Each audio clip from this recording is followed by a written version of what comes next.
Magandang umaga mga kabay. So meron pa akong estimate dito, 39428 letter C mga kabay. Kasamaan to kahapon, may dalawang na repair na ako, A at B kahapon. So ito na ngayon, letter C, pangatlo. So ayan mga kabay, sasaksak po natin. So gumagana siya mga kabay. Ayan. Pero ayan, mahina po yung ano nung apoy niya. Ayan, naka number 2 na po yan. Wala po. Tapos putol din po yung cord, pati cord protector. Tapos yung housing niya mga kabay, ayan, lusaw po. So bubuksan natin mga kabay. Tingnan natin kung anong dahilan. So pag mga ganito naman mga kabay, minsan ano lang yan, element. Pero syempre bubuksan pa rin natin mga kabay para sigurado tayo.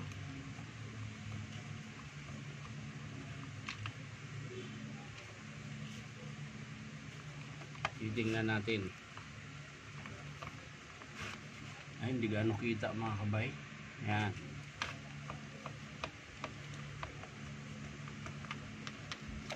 So sa mga gustong magpa-repair mga kabay, punta lang po kayo dito sa Powerman Hardware, 530 T. Alonso, Santa Cruz, Manila. Ayan.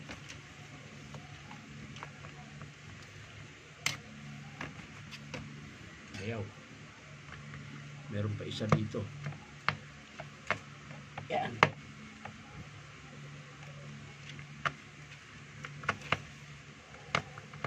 Daming screw. Dito tayo matagalan mga kabay sa screw. 6 po yan bawat unit. Tapos mano-mano. Ayaw pa mabuksan. Yung screw talaga matagal. So yan mga kabay, nabuksan ko na po yung screw. Ang tagal po.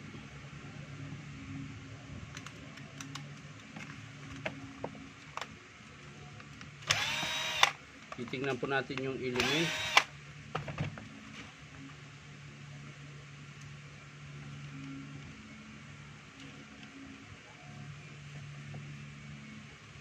Kung nano na.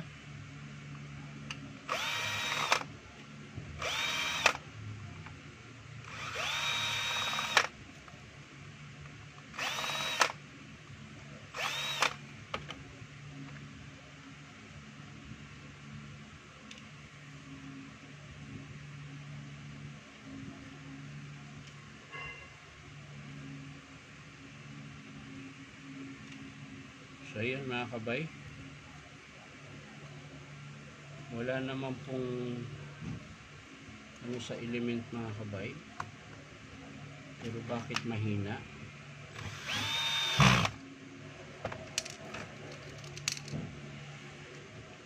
So i-ano natin yung wire mga kabay, baka doon lang po, tapos uulitin natin. Baka doon lang po sa wire niya kung bakit mahina yung buga ng kung bakit pa wala-wala yung init. So tingnan natin.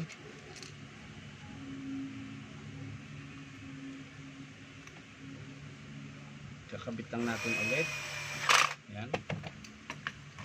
So silipin din natin yung sa carbon ng motor mga kabay, yung mahaba pa. Ayan, mahaba pa po. So sa PVC board niya mga kabay, okay din, wala pa pong, kasi malalaman mo yan minsan dito pag mayroong sira, nasusunog yung pyesa. Ayan. O kaya kung napatakan ng tubig. So babalik na lang natin mga kabay, wala pong problema yung element niya. So baka dahil dito sa wire mga kabay, titingnan natin. May putol po kasi yung wire dito sa may cord, kaya minsan nawawala. Ayan po mga kabay, putol. Ayan. Ayan. So ayusin natin to, yung putol niya.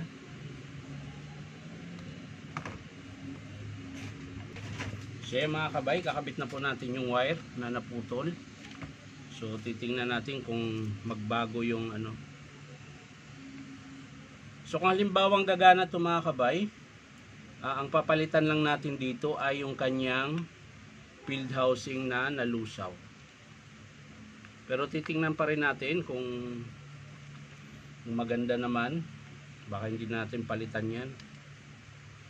Antayin na lang nating malusaw talaga yung housing niya mga kabay para sulit.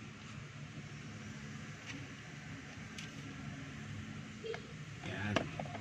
So yan mga kabay, nakabit na natin yung cord. So babalik lang natin yung ano, yung cord protector niya mga kabay. So kalimitan naman sa heat gun mga kabay, dito po lagi nasisira yung pinaka cord niya. Lagi po talagang putol yan kasi laging gumagalaw yan.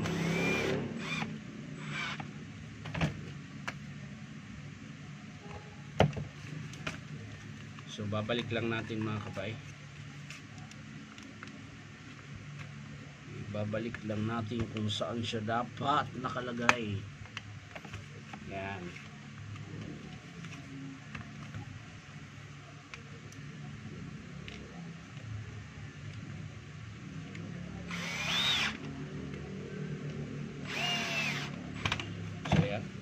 So bago natin isara mga kabay, titesting muna natin na nakaganito.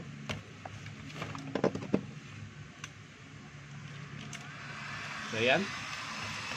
Wala na po siyang, hindi na po siya pahinto-hinto. Check natin yung baga mga kabay kung malakas na. So ayan mga kabay, nagbabaga na po siya, hindi na siya nawawala-wala. Lagay natin sa 2, ay sa 1. Ayan, hindi pa rin nawawala yung baga. So tatanggalin natin yung baga niyan mga kabay. Ayan. Ito po yung pinipihit. Yan.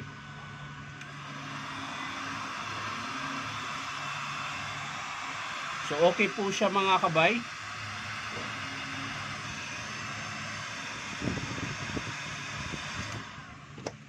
So kanina mga kabay, kaya pa wala-wala yung baga niya dahil lang po dito sa cord.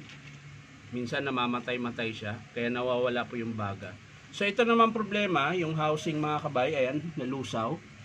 So, pwede namang wag mo nang palitan kasi sayang. Ayan. So, hindi naman po siya sumasayad, hindi naman siya sagabal.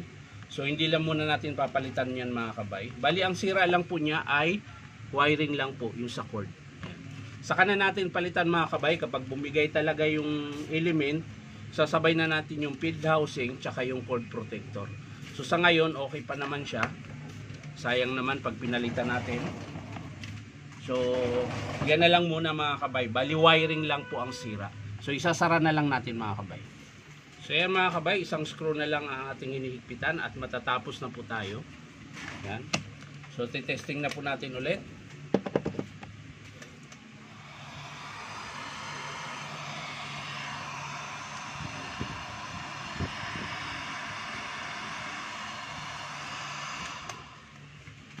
So okay na po tayo mga kabay. Bali wiring lang po ang sira. Ayan. Bali may puto lang po yung kanyang cord dito sa may puno. Ito naman po lagi talaga napuputol. Ayan. So itong nalusaw na housing, hindi naman siya sumasayad sa bakal. So hayaan na muna natin yan mga kabay. So sunod na lang pag halimbawang bumigay yung pinaka element niya. Saka tayo magpalit. So maraming salamat mga kabay sa panonood at palike and share na rin po. At syempre po baka naman pwedeng subscribe po sa aking YouTube account na Inom Tabay. So maraming salamat ulit. Bye bye.